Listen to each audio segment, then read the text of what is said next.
Hello friends, ఈరోజు మనం చూడండి పచ్చి రొయ్యలు బీరకాయ కర్రీ చేద్దాము.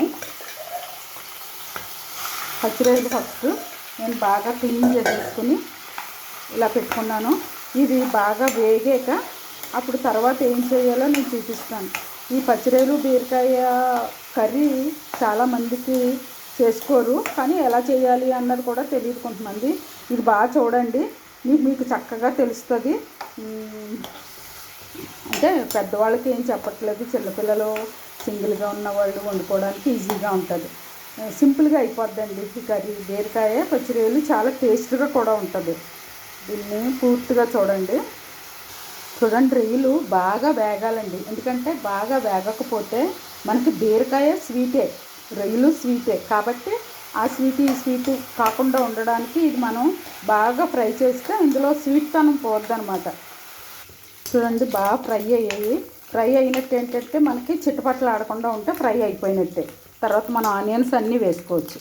చూడండి ఆనియన్స్ కూడా వేసాను, అది ఇది వేగుతాయి.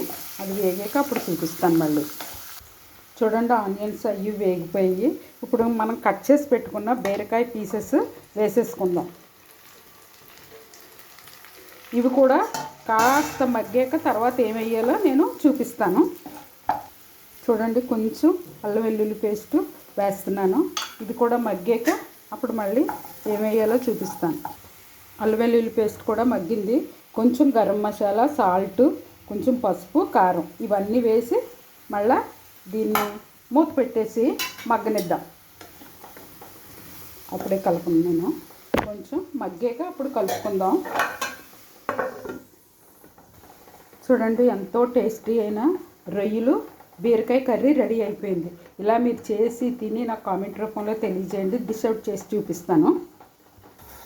చూడండి ఎంతో టేస్టీ అయిన పచ్చి రొయ్యలు బీరకాయ కర్రీ రెడీ అయిపోయింది.